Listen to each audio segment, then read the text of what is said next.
Hi everybody, welcome to another read along with the Chattering Magpie and the gang. Oh my goodness, gang, how are you? Look at you. Gangin'. Doing good. We're totally not late because I was annoying Magpie by being me. No, it wasn't just Definitely you. not. It wasn't just you. This time I placed the blame on Teal for, not speaking up and telling us to get our act together. Okay, well. What? Teal's just catching strays. She's the nicest and quietest one here. Whoa. Teal, we love It you. is the most innocent here. I will defend my client. All right, I see you got a lawyer and stuff. Okay, good. All right, everybody. Unfortunately, that lawyer is still a court, so. You guys are coming to the holy court of Magpie. What was it called? The sacrosanct, I think it is. Yukihime. Yes. The sacrosanct. Yes, Okay. My brain has turned to absolute mush because I have been, first of all, this week I got the flu. Fever, it was awful. Laid up 2 days. but I used it constructively, you guys. It reminded me of the time when I got COVID and I was isolated for like a week and something. And basically I just read and reread web manga, webtoons, and all kinds of stuff. And they all had one thing in common. They all had like hot men as the protagonists. So this time was no different. For those 2 days, I binged through a webcomic that Yukihime recommended a while ago. And I finally picked it up. It's called A Stepmother's Fantasy. It's a great one. The title sounds atrocious.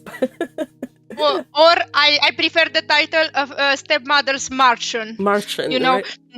Yeah, I don't know. Also, she says she has read manhwa with like hot good men or something, and then she's simping over the bad guy here, like the half dead. He completely. Yeah. He has the biggest eye bags that I've ever seen a human have. Like, this guy is half dead. She really likes a man who overworks himself to the bone. Like, that's a personal preference. She does have a type. I do have a type. Don't you, Magpie? I do. I recognize it. Guilty as charged, Your Honor. Yes. Wait. I thought her type was Fernand. Shut up! Oh my god! I'm gonna hit you over the head again. Banhammer. Oh man. So, just saying that we're in the middle of a court case. Thank you, whoever did that. We're in the middle of a court case. Oh look. And so I am in the mood for Woo. Don't threaten us with a good time, at least me. Oh my. Yeah. All right. So let's see. In a mood for courtroom cases and legal dramas right now. So yeah. And also my brain has turned to mush. So please don't hold me to accountable for the things that I say or don't say in this I live. will always hold you accountable. Okay. Yeah. What he's here for.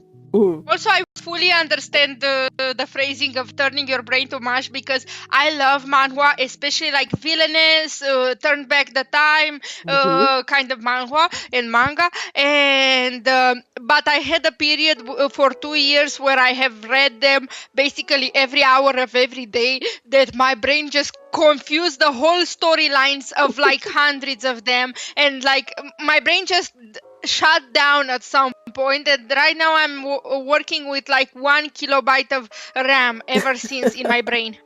It's okay. That's it. It's That's all I get. You'll get back to working order eventually.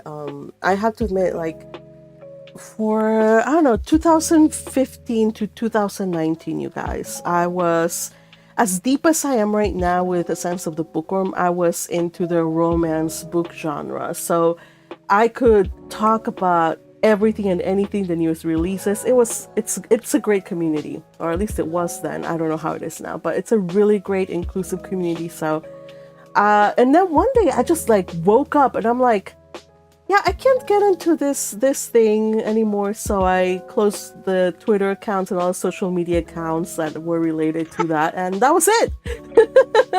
So Well, that's drastic. yeah, it was that drastic. Like one day your brain just kind of like gets cold water thrown into it, and you just snap out of it. So I am wondering when I will snap out of bookworm. I hope it's not anytime soon, but just warning you guys, it might happen. It better not happen anytime soon. I know. One day you might just chant, close your server, and it's gone, and we won't know what happened. I will at least let you guys know. But I don't please think... don't do that. Like, even if we're not talking about a sentence of a bookworm, we've got plenty of fun stuff going on here. I would not close the server. I will say the server is just a chill hangout place, safe for all.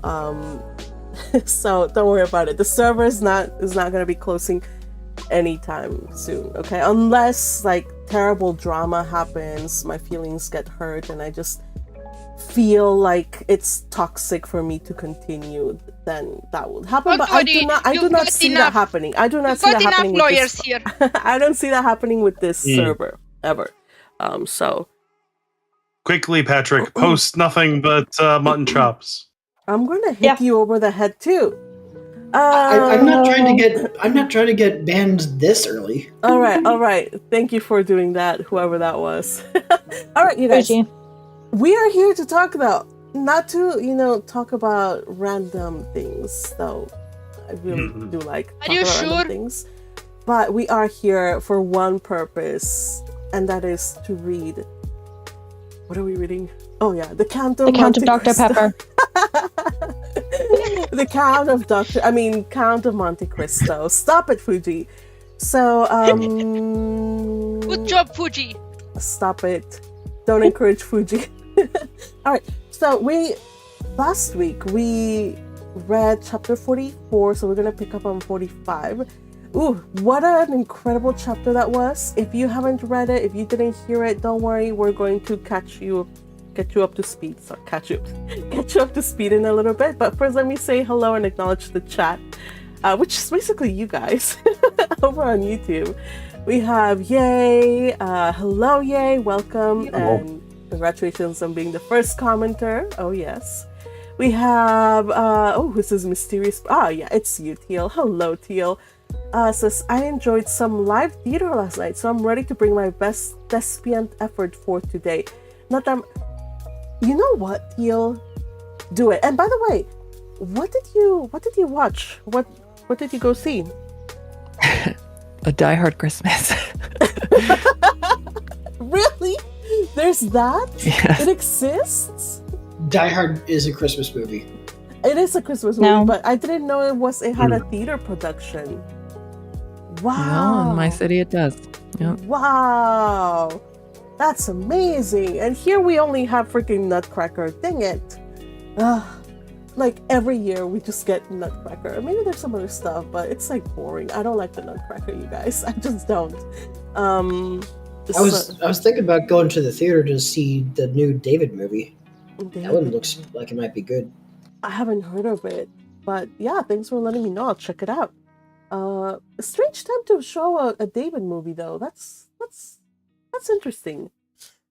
But that's awesome, because a lot of people probably want a little change of pace during Christmas. So yeah, nothing like war and revenge and family dramas and biblical epics to.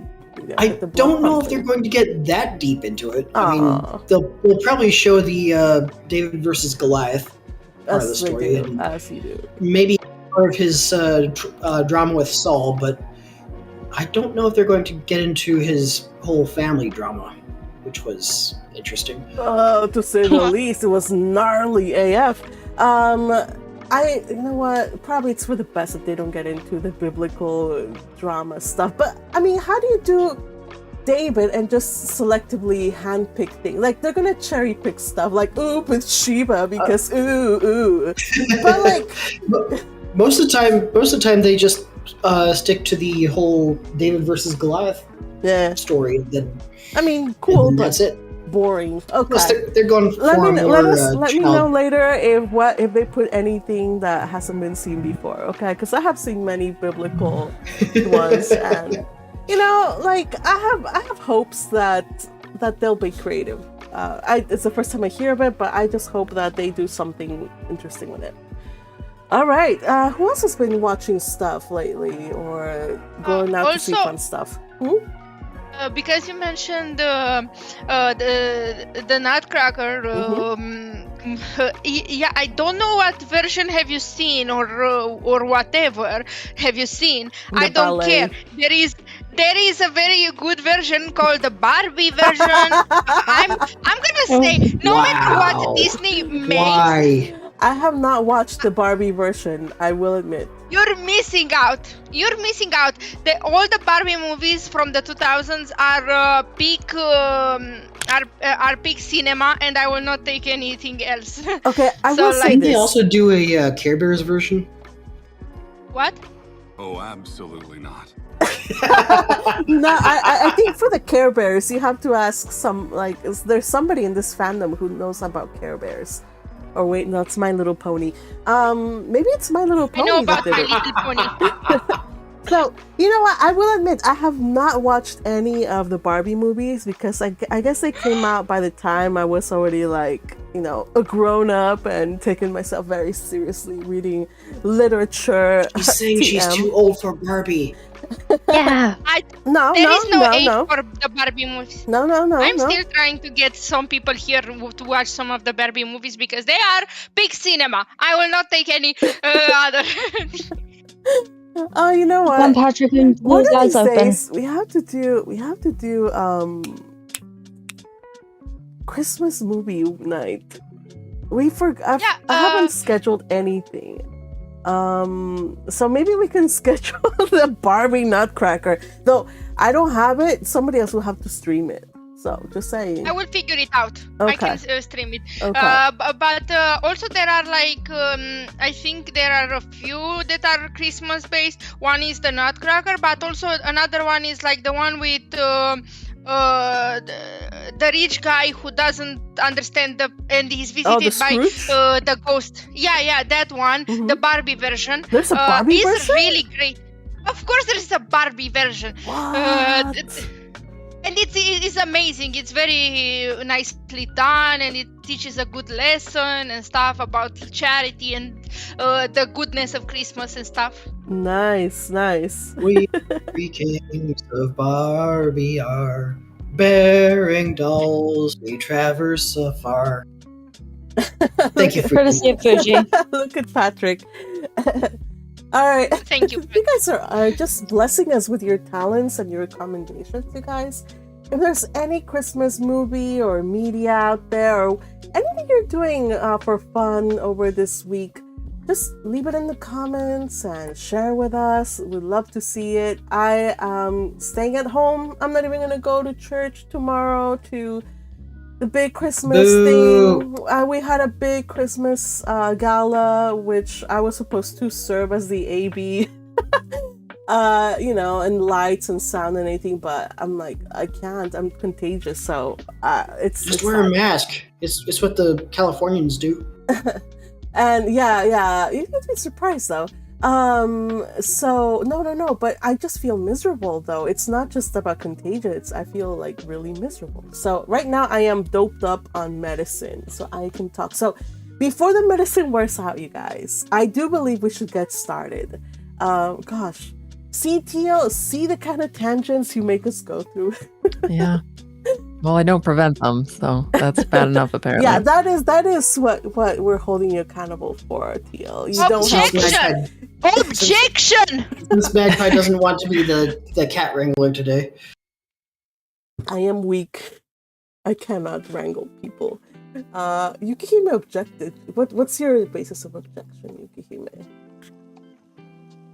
My client has never been in the position to wrangle cats, unlike you. So, therefore, she should not be expected to start now without a raise in pay. Objection. Oh, dang. Objection. My client is also not in the position of wrangling cats. He isn't even less in a position of wrangling cats. He has never wrangled a cat in his life and doesn't know how. Wait a second. Who are you representing? Because as far as I know, you're representing Dr. Pepper. Did you switch clients or what? Who is your client? Who? She's a multi-talented lawyer. Okay, Find out next time on the Count of Dr. Pepper. Okay. We're gonna go back to Count of Monte Cristo, you guys. Oh my gosh. All right, let's get started. And if we are holding our my client responsible, then so should Ye be responsible because he also did not do anything. Okay. Don't bring other people into this. I was only kidding. Let's see. Yeah, me too. I'm just having fun. I definitely can't be held accountable because I'm the purveyor of the chaos. Yeah, you're the That's cat. why I was representing you and saying that you can't herd cats. I have the desire to herd cats. All right, let's get started, guys. He is cats. All right, Yay, please put an end to this nonsense, and please let us know what we need to know before heading into this read-along. Recap time! Oh, Magpie, I don't put an end to nonsense, but I will read the thing. Thank you. All right. Last time, on the Count of Monte Cristo, Bertuccio began his tale. His brother fought for Napoleon and, upon being dismissed, was killed en route home. Bertuccio sought justice, but found it denied by a lawman named Villefort. Bertuccio swore revenge and plotted to assassinate the man. However, when he finally tried, he found someone trying to bury a baby in the garden. He stabbed the man he believed at the time to be Villefort and stole away the baby to raise him as his own. From there, Bertuccio made his meager fortune and raised the child Benedetto with his wife. Unfortunately, Benedetto proved to be a cruel and spoiled child. He tried to take the boy to sea to teach him to be a better man, but Benedetto refused. On that would-be voyage, Bertuccio's ship was surrounded and run aground, forcing Bertuccio to flee. This eventually led him to an inn belonging to Gaspard Caderousse, arriving shortly after the Abbe, Dante's, departure.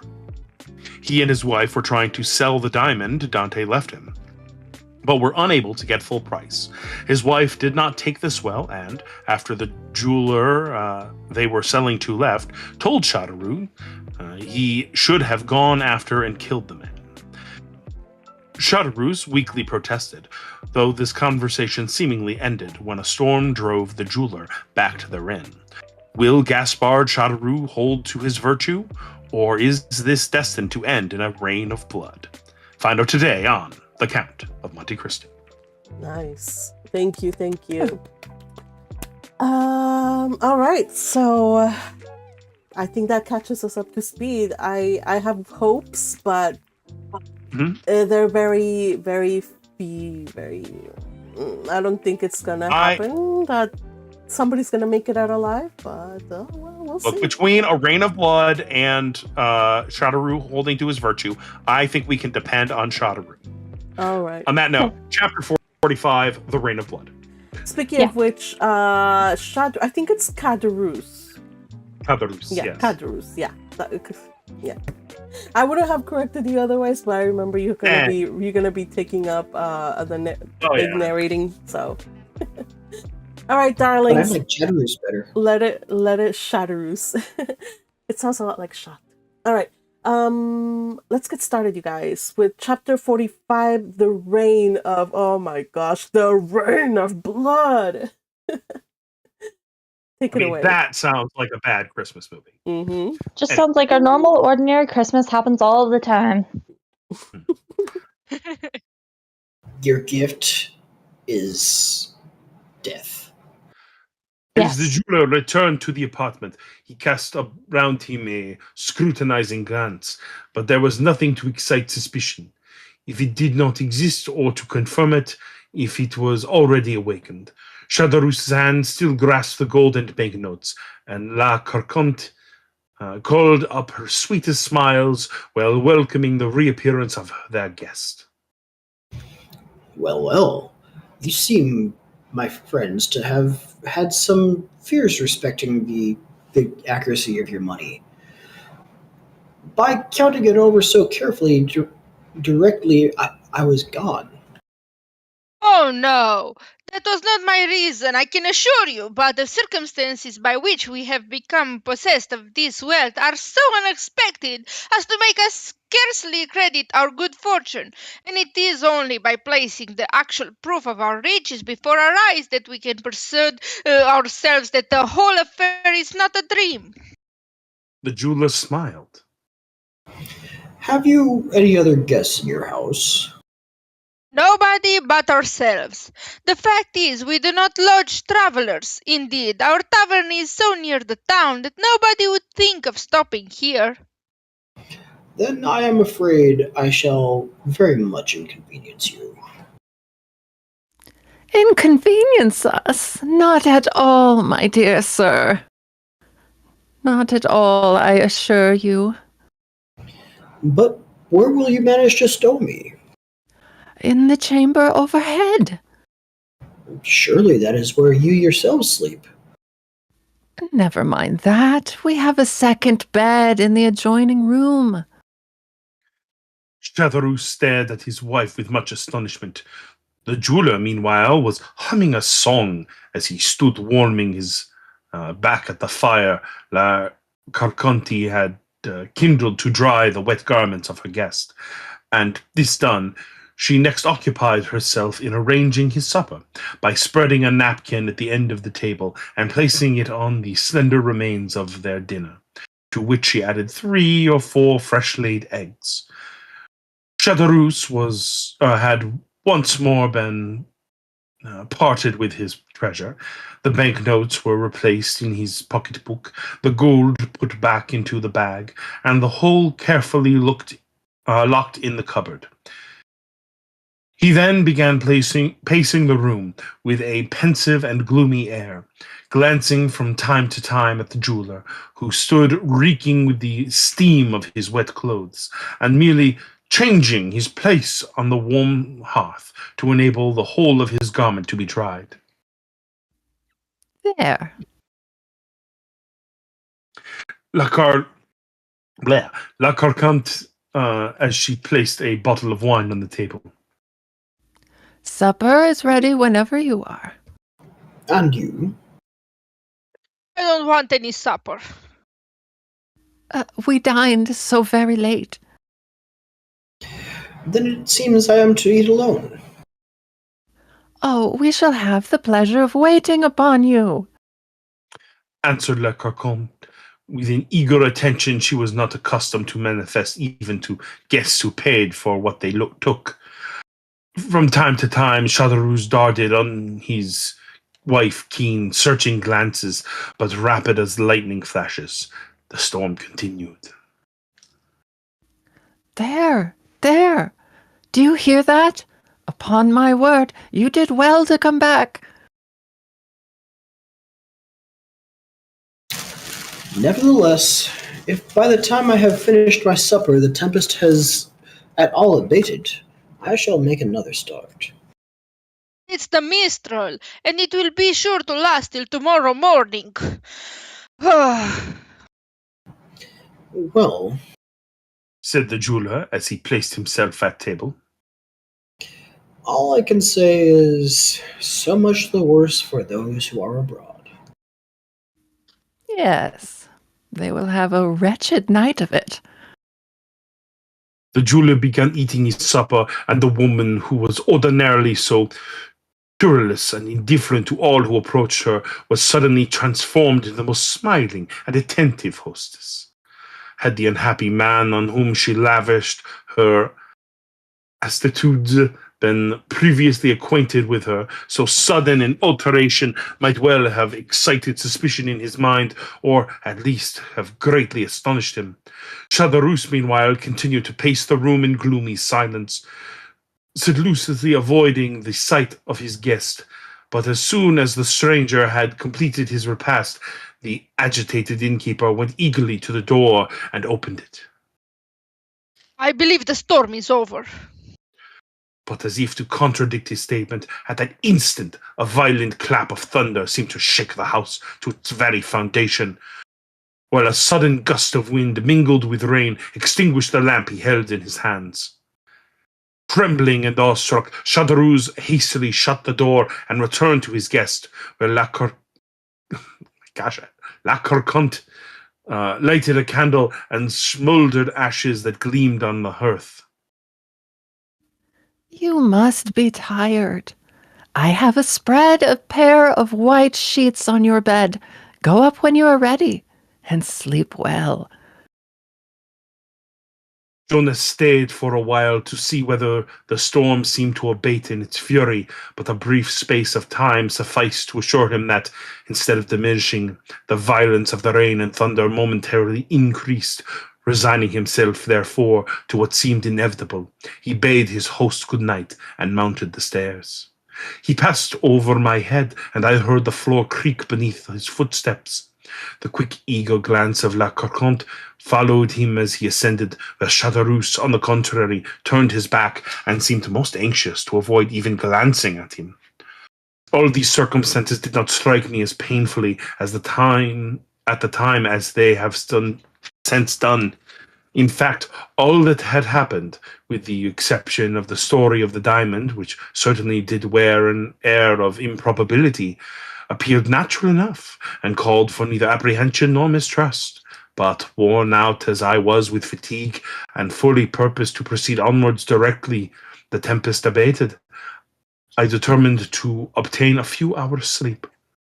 Overhead, I heard accurately distinguished every movement of the jeweler, who, after making the best arrangements in his power for passing a comfortable night, threw himself on his bed, and I could hear it creak and groan underneath his weight. Insensibly, my eyelids grew heavy. Deep sleep stole over me, and having no suspicion of anything wrong, I sought not to shake it off. I looked into the kitchen once more and saw Caderousse sitting by the side of a long table upon one of the low wooden stools which in country places are frequently used instead of chairs. His back was turned towards me so that I could not see the expression of his countenance. Neither should I have been able to do so had he been placed differently, as his head was buried between his two hands. La Carconte continued to gaze on him for some time.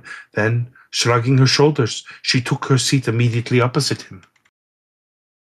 At the moment, the expiring embers threw a fresh flame from the kindling of a piece of wood that lay near, and a bright light flashed over the room. La Carconte still held her eyes fixed on her husband, but as he made no sign of changing his positions, she extended her hard, bony hand and touched him on the forehead. Caderousse shuddered. The woman's lips seemed to move as though she were talking, but because she merely spoke in an undertone, or my senses were dulled by sleep, I did not catch a word she uttered. Confused sights and sounds seemed to float before me, and I gradually fell into a deep, heavy slumber. How long I had been in this unconscious state I know not, when I was suddenly aroused by the report of a pistol, followed by a fearful cry. Weak and tottering footsteps resounded across the chamber above me, and the next instant a dull, heavy weight seemed to fall powerless on the staircase. I had not yet fully recovered consciousness when again I heard groans mingled with half-stifled cries, as if from persons engaged in a deadly struggle. A cry more prolonged than the others, and ending in a series of groans, effectually roused me from my drowsy lethargy. Hastily raised myself on one arm, I looked around, but all was dark, and it seemed to me as if the rain must have penetrated through the flooring of the room above, for some kind of moisture appeared to fall, drop by drop, upon my forehead. And when I passed my hands across my brow, I knew it was wet and clammy. To the fearful noises that had awakened me and succeeded the most perfect silence, unbroken save by the footsteps of a man walking about in the chamber above, the staircase creaked. He descended into the room below, approached the fire, and lit a candle. The man was Caderousse. He was pale, and his shirt was all bloody. Having obtained the light, he hurried upstairs again, and once more I heard his rapid, uneasy footsteps. A moment later, he came down again, holding in his hand the small shagreen case, which he opened to assure himself it contained the diamond. Seemed to hesitate as to which pocket he should put it in. Then, as if dissatisfied with the security of either pocket, he deposited it in his red handkerchief, which he carefully rolled around his head. After this, he took from his cupboard the banknotes and gold he had put there, and thrust the one into the pocket of his trousers and the other into that of his waistcoat, hastily tied up a small bundle of linen, and rushed towards the door, disappearing in the darkness of the night. Then all became clear and manifest to me, and I reproached myself with what had happened, as though I myself had done the guilty deed. I fancied that I still heard the faint moans, and imagined the unfortunate jeweller might not be quite dead. I determined to go to his relief by way of atoning in some slight degree, not for the crime I had committed, but for which I had not endeavored to prevent. For this purpose, I applied all the strength I possessed to force an entrance from the cramped spot in which I lay to the adjoining room.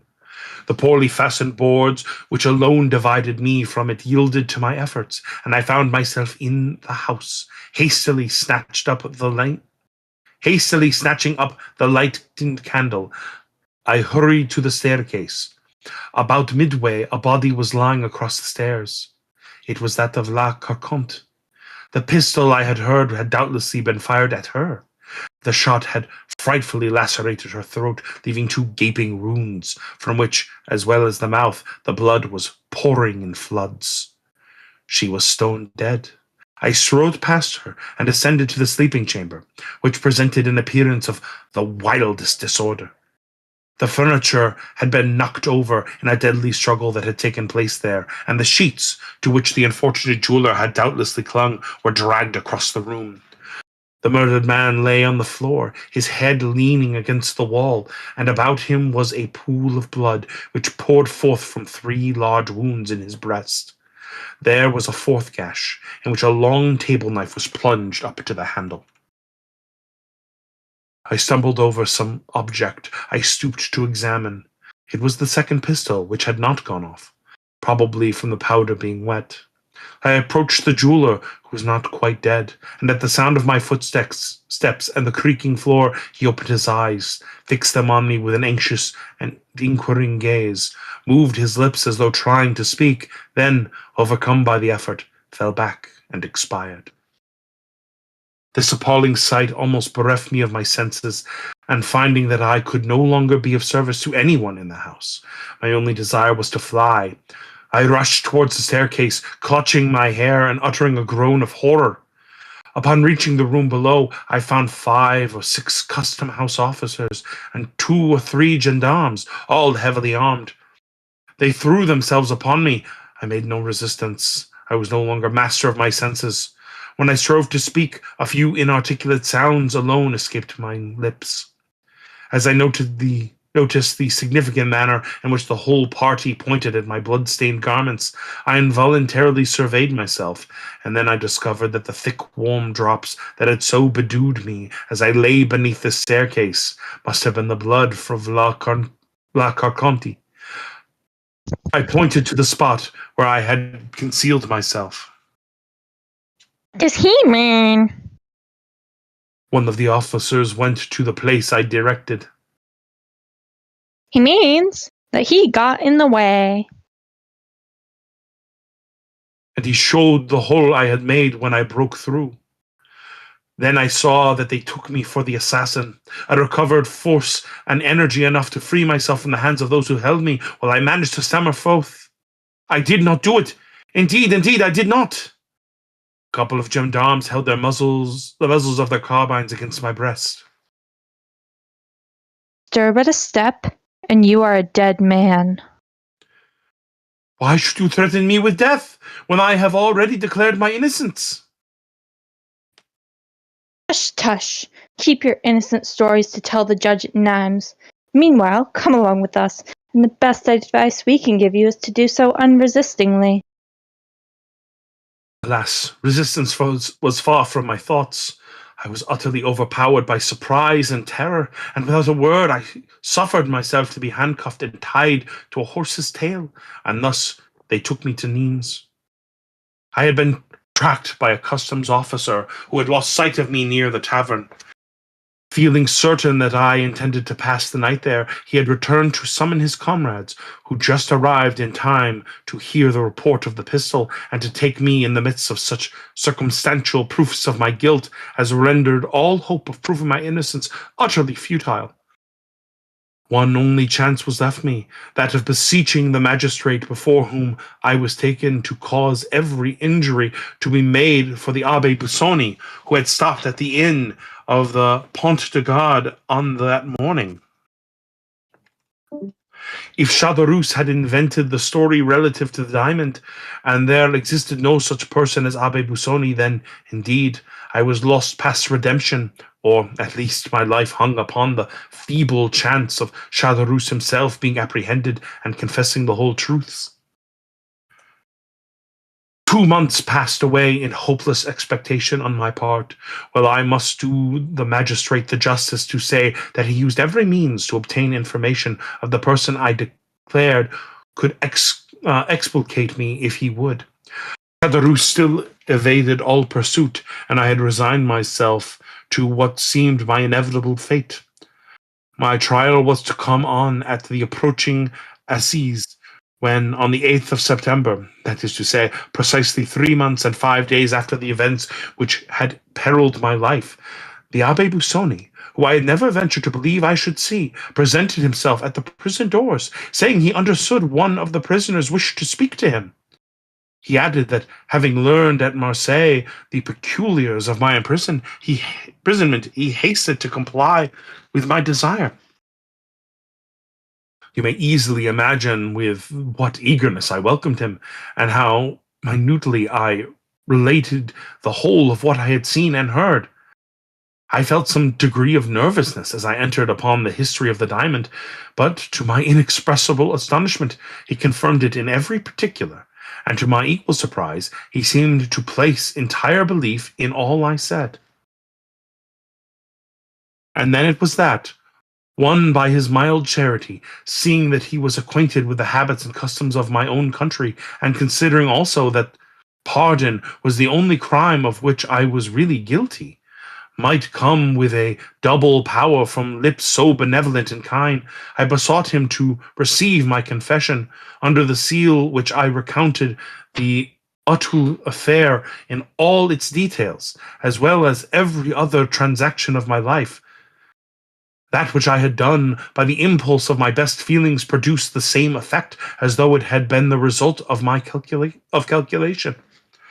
My voluntary confession of the assassination at Auteuil proved to him that I had not committed that of which I stood accused. When he quitted me, he bade me to be of good courage, and to rely upon his doing all in his power to convince the judges of my innocence. I had speedy proofs that the excellent Abbe was engaged in my behalf, for the rigors of my imprisonment were alleviated by many trifling, though acceptable, indulgences, and I was told that my trial was to be postponed to the assizes following those being held. In the interim, it pleased Providence to cause the apprehension of Caderousse, who was discovered in some distant country and brought back to France, where he made a full confession, refusing to make the fact of his wife's having suggested and arranging the murder in any excuse for his own guilt. The wretched man was sentenced to the galleys for life, and I was immediately set at liberty. And then it was, I presume, that you came to me as the bearer of a letter from the Abbe Busoni. It was, Your Excellency. The benevolent Abbe took as evident interest in all that concerned me. Your mode of life as a smuggler, said he to me one day, will be the ruin of you. If you get out, don't take it up again. But how, inquired I, am I to maintain myself and my poor sister? A person who whose confessor I am, and who entertains a high regard for me, applied to me a short time since to procure him a confidential servant. Would you like such a post? If so, I will give you a letter of introduction to him. Oh, father, I exclaimed, you are very good. But you must swear solemnly that I shall never have reason to repent my recommendation. Extended my hand and was about to pledge myself by any promise he would dictate, but he stopped me. It is unnecessary for you to bind yourself by any vow. I know and admire the Corsican nature too well to fear you. Here, take this. Continued he, after rapidly writing the few lines I brought to your excellency, and upon receipt of which you deigned to receive me into your service, and proudly I ask whether your excellency has ever had cause to repent having done so. No. I take pleasure in saying that you have served me faithfully, Bertuccio, but you might have shown more confidence in me. I, your excellency? Yes, yes. You. I'm sorry, I need to repeat that one. Yes, you. How comes it that, having both a sister and an adopted son, you have never spoken to me of either?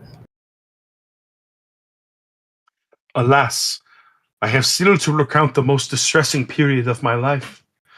Anxious as you may suppose I was to behold and comfort my dear sister, I lost no time in hastening to Corsica. But when I arrived at Rogliano, I found a house of mourning, the consequences of a scene so horrible, and that the neighbors remembered and speak of it to this day. Acting by my advice, my poor sister had refused to comply with the unreasonable demands of Benedetto, who was continually tormenting her for money, as long as he believed there was a sou left in her possession. One morning he threatened her with the severest consequences if she did not supply him with what he desired, and disappeared and remained away all day, leaving the kind-hearted Assunta, who loved him as if he were her own child, to weep over his conduct and bewail his absence. Evening came, and still, with all the patient solicitude of a mother, she watched for his return. As the 11th hour struck, he entered with a swaggering air, attended by two of the most dissolute and reckless of his boon companions. She stretched out her arms to him, but they seized hold of her, and one of the three, none other than the accursed Benedetto, exclaimed, Put her to torture and she'll soon tell us where her money is. It unfortunately happened that our neighbor, Wasilio, was at Bastia, leaving no person in the house but his wife. No human creature beside could hear or see anything that took place within our dwelling. Two held poor Assunta, who, unable to conceive that any harm was intended to her, smiled in the face of those who were soon to become her executioners.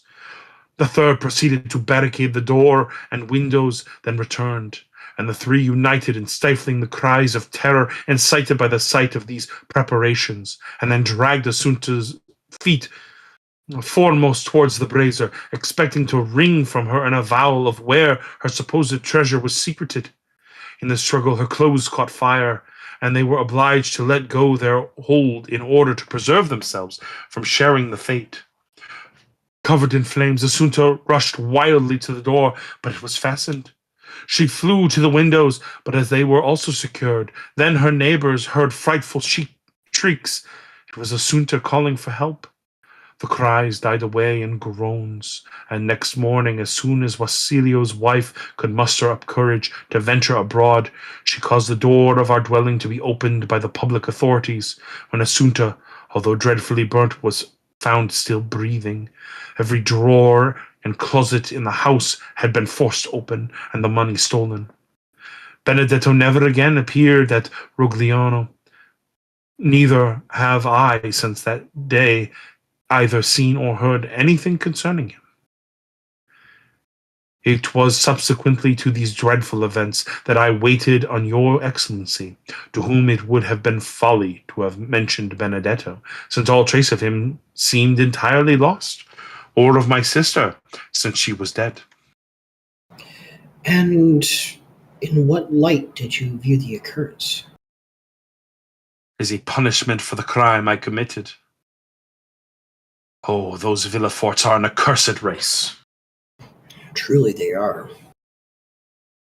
And now, your Excellency may perhaps be able to comprehend that this place, which I revisit for the first time, this garden, the actual scene of my crime, must have given rise to reflections of no very agreeable nature, and produced that gloom and depression of spirit which excited the notice of your Excellency, who was pleased to express a desire to know the cause.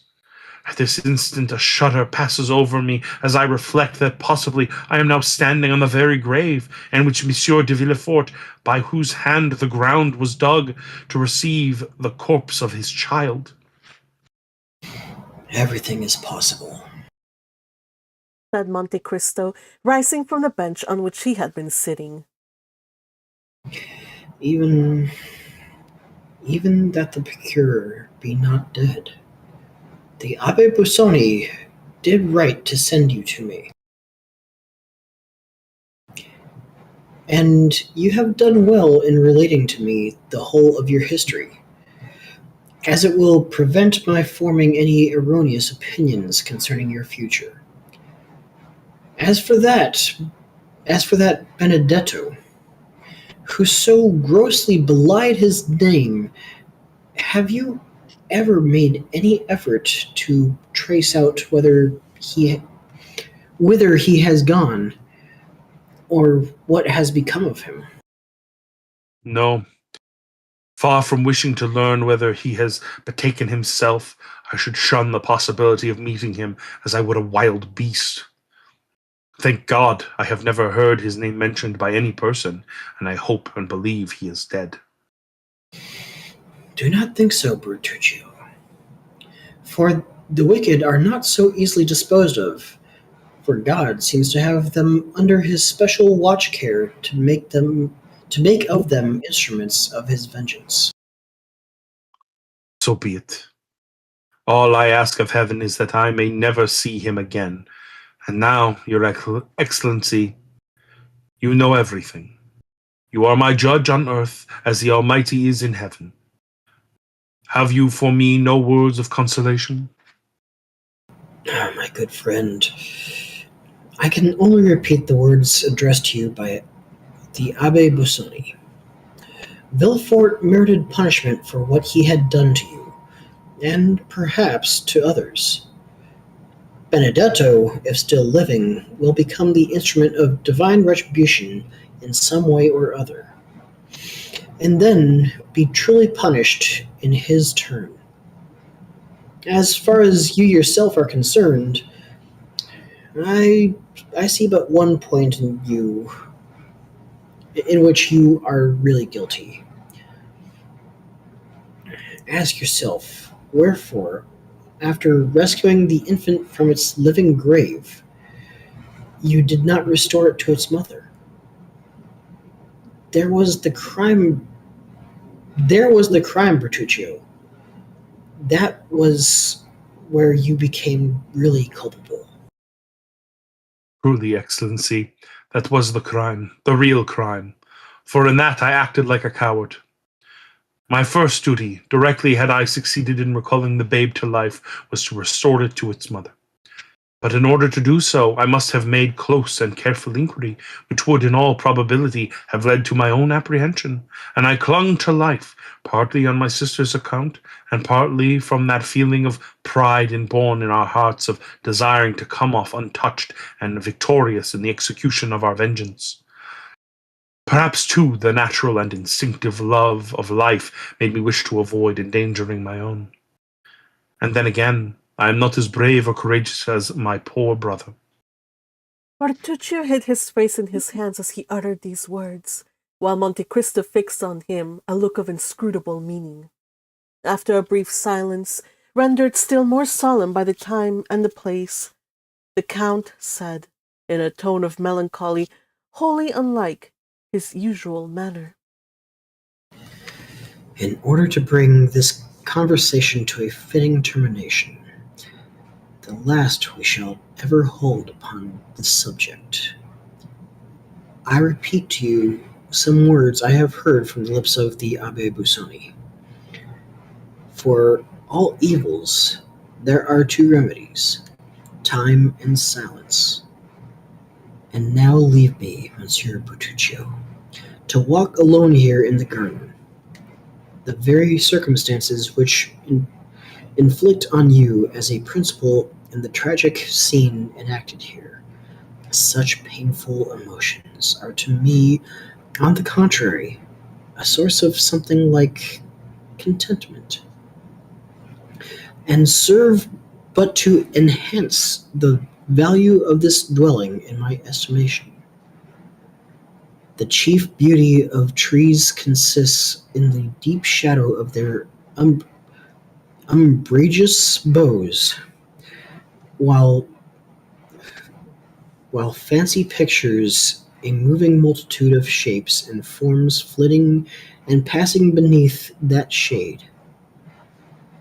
Here I have a garden laid out in such a way as to afford the fullest scope for the imagination, and furnished with thickly grown trees, beneath whose leafy scene a visionary like myself may conjure up phantoms at will.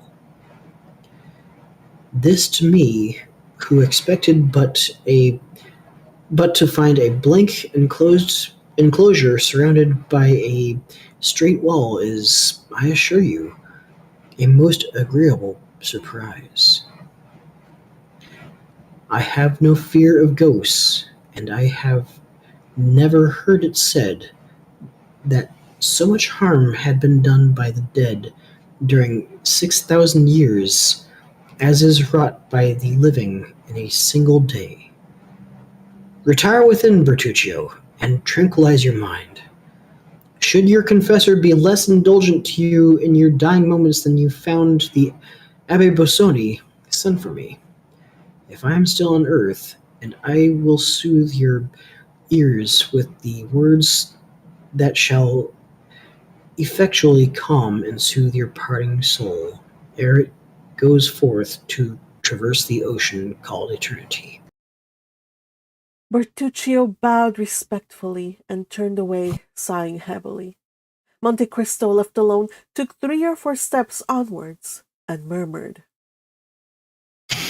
Here beneath this plane tree must have been where the infant's grave was dug. There is the little door opening into the garden. At this corner is the private staircase communicating with the sleeping apartment. There will be no necessity for me to make a note of these particulars, for there, before my eyes, beneath my feet, all around me, I have the plan sketched out with all the living reality of truth. After making the tour of the garden a second time, the Count re-entered his carriage, while Bertuccio, who perceived the thoughtful expression of his master's features, took his seat beside the driver without uttering a word. The carriage proceeded rapidly towards Paris. That same evening, upon reaching his abode in the Champs-Élysées, the Count of Monte Cristo went over the whole building with the air of one long acquainted with each nook or corner. Nor, although preceding the party, did he once mistake one door for another, or commit the smallest error when choosing any particular corridor or staircase to conduct him to a place or suite of rooms he desired to visit. Ali was his principal attendant during this nocturnal survey. Having given various orders to Bertuccio relative to the improvements and alterations he desired to make in the house, the Count, drawing out his watch, said to the attentive Nubian.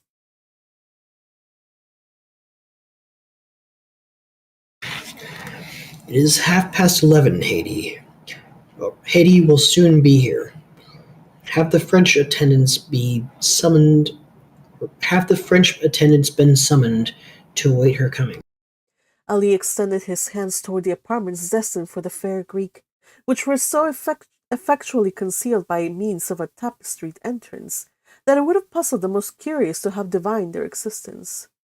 Ali, having pointed to the apartments, held up 3 fingers of his right hand, and then, placing it beneath his head, shut his eyes and feigned to sleep. I understand, said Monte Cristo, well acquainted with Ali's pantomime. You mean to tell me that 3 female attendants await their new mistress in their sleeping chamber? Ali, with considerable animation, made a sign in the affirmative. Madame will be tired tonight, and will no doubt wish to rest. Desire the French attendants not to weary her with questions, but merely to pay their respects, duty, and retire. You will also see that the Greek servants hold no communication with those of this country. He bowed. Just at that moment, voices were heard hailing the concierge. The gate opened. A carriage rolled down the avenue and stopped at the steps. The Count hastily descended, presented himself at the already opened carriage door, and held out his hand to a young woman, completely enveloped in a green silk mantle, heavily embroidered with gold. She raised the hand extended toward her to her lips, and kissed it with a mixture of love and respect. Some few words passed between them in that sonorous language in which Homer makes his gods converse. The young woman spoke with an expression of deep tenderness, while the Count replied with an air of gentle gravity. Preceded by Ali, who carried a rose-colored flambeau in his hand, the young lady, who was none other than the lovely Greek who had been Monte Cristo's companion in Italy, was conducted to her apartments, while the Count retired to the pavilion reserved for himself. In another hour, every light in the house was extinguished, and it might have been thought that all its inmates slept. End of chapter. Whew, that was a long one. That was a long and rather intense one, you guys. These people, like, the violence, the blood. Oh my gosh. I was not prepared. I wasn't expecting the wife to also bite the bullet, as it were. Yeah, what? Jeez. All of this over a few thousand francs. So sad. Not even. Was over like 500 francs. No, you're right. It was 5,000, wasn't it? Yes. Yeah. Because the time it was 50,000 francs. So Yeah, when I was doing this chapter, I was constantly like, oh my god, it's worse, it's even worse. It's even worse. Like, yeah, these 2 chapters, I'm like, oh my god, like first of all, I was like, what is this guy's problem? Like, why is he so anxious in this garden? And I was like, not expecting so much blood and violence in an entire story. And oh my gosh. Like, and not just the. Okay, so let me just say, the rain of blood. I did not expect it to be a literal rain of blood. Like, he felt some liquid. Like, he was like, whatever. It was literal blood that fell. Oh my gosh! I was like, it's not blood, is it?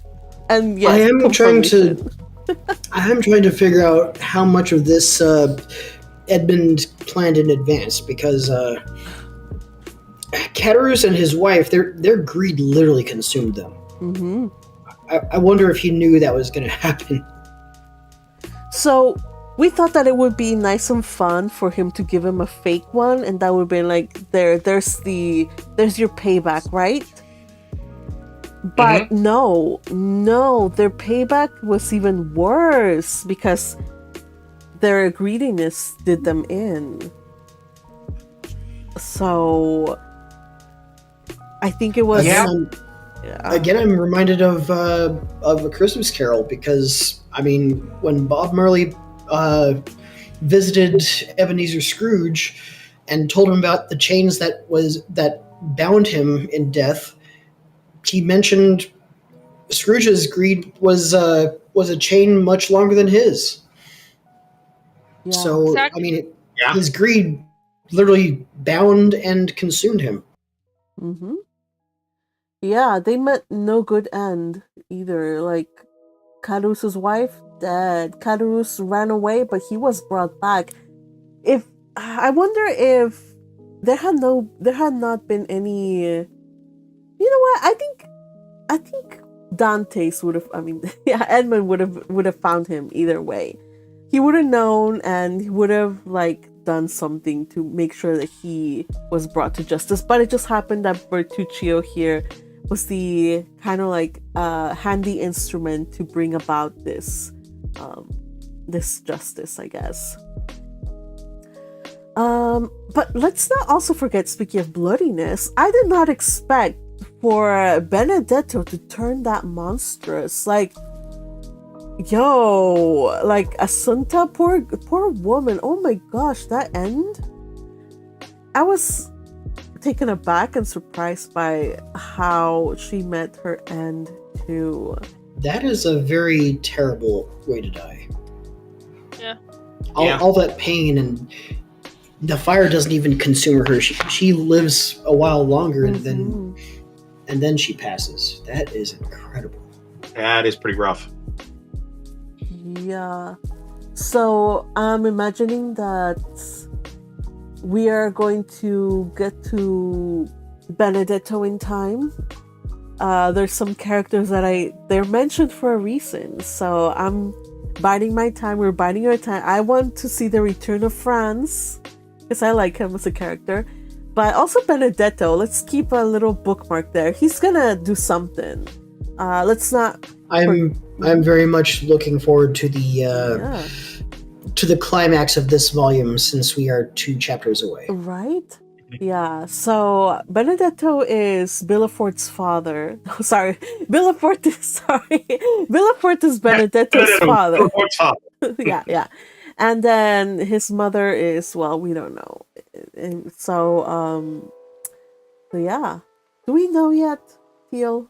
Or anybody here? We don't know yet. Well, we will know. So. Probably. If the movies are to be relied upon, we will know. Teal is remaining respectfully quiet to avoid spoilers. Teal, you can talk about what you thought about this chapter and stuff. You don't have to be silent. Please tell us your feelings. I think that people's greed destroys them, and it's well known, and so the Count made a safe bet that something like this would happen. I don't think he meant to reward Caderousse for... Yeah. I don't know. If he thought something like this was going to happen, that means that jeweler just straight up died because Dante's not a good fellow. Yeah. Well, Dante's certainly not containing his vengeance. Well, yeah. Also, I don't think we can hold Dante responsible for Caderousse's actions because, indirectly it happened, but it's all on Caderousse and I would agree we can't hold him responsible for it unless he did this knowing it would happen. So that's a difference. At some point we have to wonder how much is it brings us to the point of it. Okay. It reminds me a lot of some discussions I've heard okay, so if God knows everything, why this that. So it brings us to a very deep for me. It's a discussion about a testing and whether it's meant for you to fail a test or not. If you don't fail the test, then he could have just kept his 50,000 or 45,000, whatever he could get, money which he did not deserve, and he would have been good. So it was neutral. I don't think he I don't think it was a test for You know what I think? evil. You know what I think they all need? I think what they all need is to sit down around a table while drinking some nice, warm Dr. Pepper. Go ahead, Hie. Dr. Pepper, it solves the problem of evil? Oh Damn my it. gosh, that That was didn't work as well as I hoped. I don't know where to go with that one. That one did not go as well as I hoped. hopefully, you know what? Yes can hopefully he does it in such a way that it just kind of like Wait. an attempt was made, you guys. But props to both Patrick and Fuji who tried to set it up for Ye, but I think No, I just forgot about it. I got too into the reading. yeah, it's okay. All right. So Dantes knows that Villefort is probably still alive, while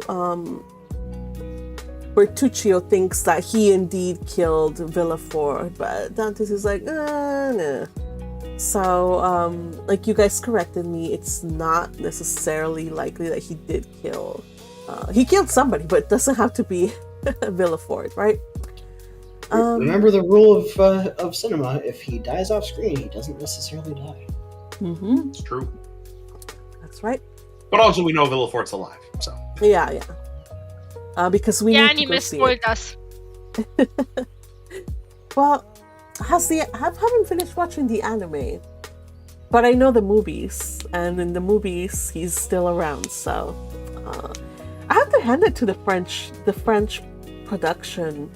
They took the characters and they kind of weaved them in rather creatively. Like, it's not the same, but they still retain some aspects. They retained kind of like the dead kid and all that stuff. I mean, so the movies were maybe 2-hour productions, and The Count of Monte Cristo is what, 3, maybe 4 books? Right. It's a big one. It is a big one. Even with the last volume of Harry Potter, they had to do 2 movies, and they still didn't get everything. Right. Sure.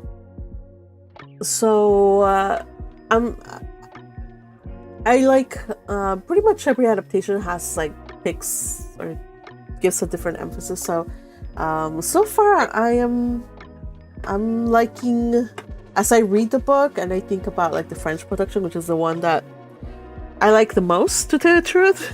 Sorry, Teal, if Teal was like, this is so wrong when we were watching it.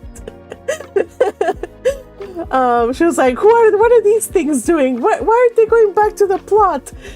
Sorry, Teal.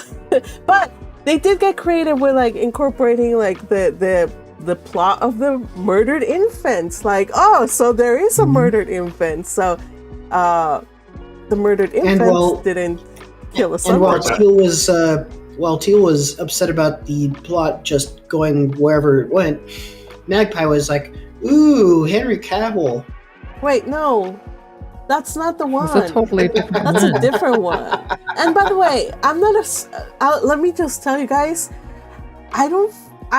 he's cute, but I'm not those girls that are into Henry Cavill. I'm not. Like, he just doesn't do it for me.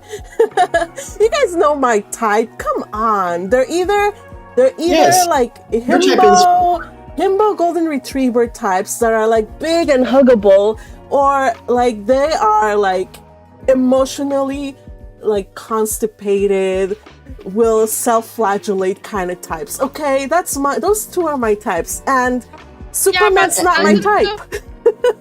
And don't forget Siston. Doesn't Henry Cavill fall into golden retriever? I don't know. I haven't seen enough of him to be.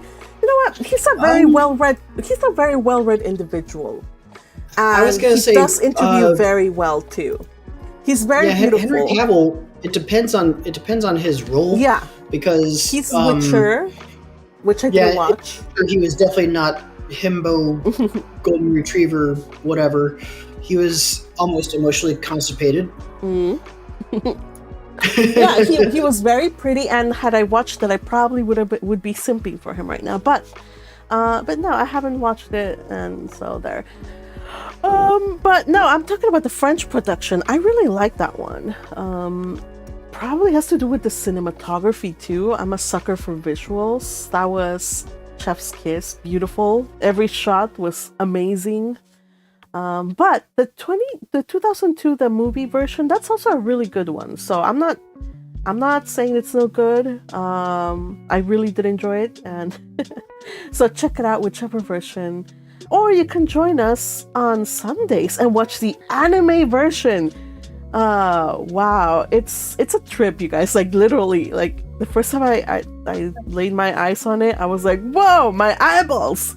So much stuff going on, but it's very artistic, very, I don't know, it just has a vibe, and I think you guys would enjoy it. So hop on over, join us.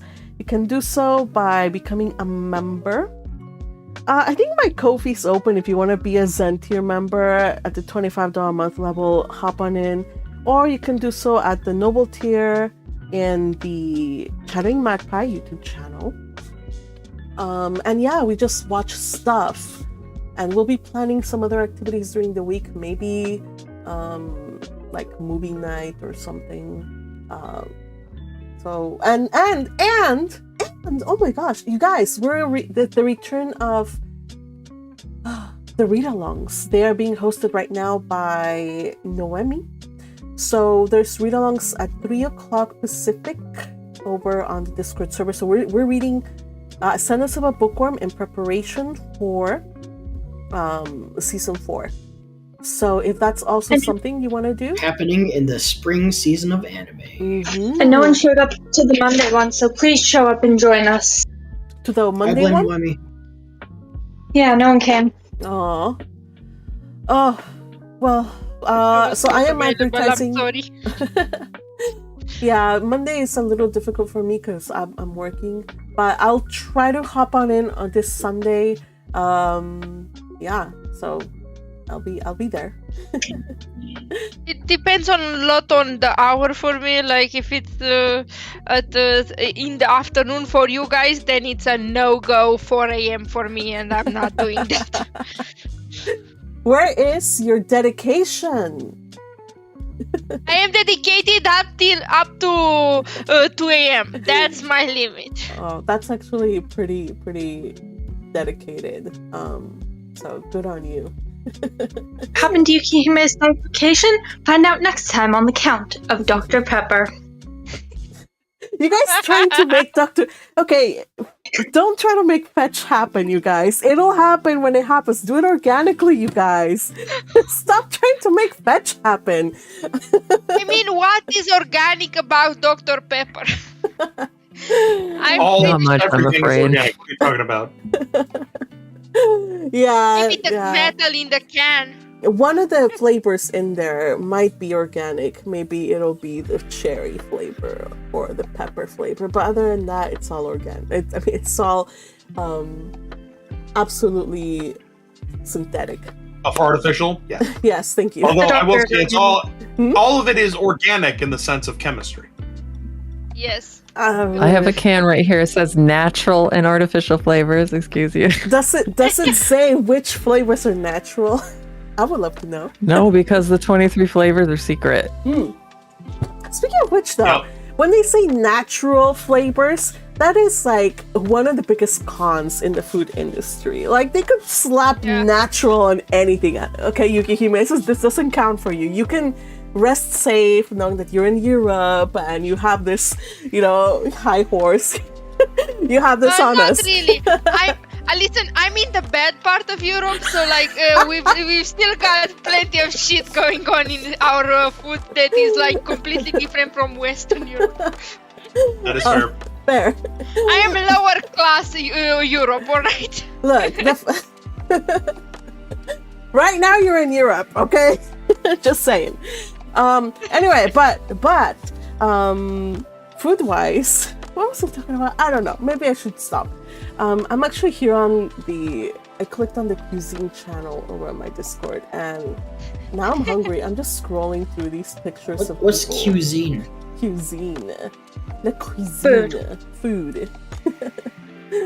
How do you pronounce it? It's not cuisine. Cuisine. It is It's cuisine. Cuisine. Okay. That's why I was asking what's cuisine. You're so mean to It's me. food where you accuse people before eating it. All right. Can you say both versions because I'm not hearing any difference? Trust the American snob to point out your accent. Trust, okay? I have so much experience on this that I'm just like, there's another American pointing out my accent. All right, you guys. So we're gonna pick up. American. Shush you. So we're gonna pick up on next Friday, chapter 46, unlimited credit. Yes, baby, give me some unlimited credit. I'm thinking we're gonna have lots of conversation about money, probably the return. This is my guess. I haven't read ahead. Probably the return of another another vile character. Maybe I'm guessing Danglars, who he's very tied up with finance and all that kind of stuff. I'm guessing, okay? Haven't read it. But I mean, we've already kind of touched base upon what's his face? Caderousse. He's already out. He's gone. Like he's basically, for all intents and purposes, he's dead, because you don't live very long as like a galley slave, kind of like that. You just don't. At least maybe he can return, but I don't know. As far as I'm concerned, he's gone. Justice has been needed. Villefort, we touched upon him. Maybe dead, maybe alive. We're guessing he's alive. And then Danglars, which we haven't touched upon. So I'm guessing we're gonna talk about him as we finish this second part of, well, we're almost done. 2 more sessions before we finish volume 2. And of course Mercedes, but Mercedes did nothing wrong, or so some people say. I'm still ambivalent. We'll see. All right. Anything else about this chapter, these things? Anything I forgot to mention? No? Okay, good. Let's see. Yeah, I'm just reading the chapter here, the comments here. No, I think we got us all up to speed. All right, you guys. I hope you guys have a wonderful. You guys. Ooh, we're doing a heist? I want in. I am sick. Please have some mercy upon me.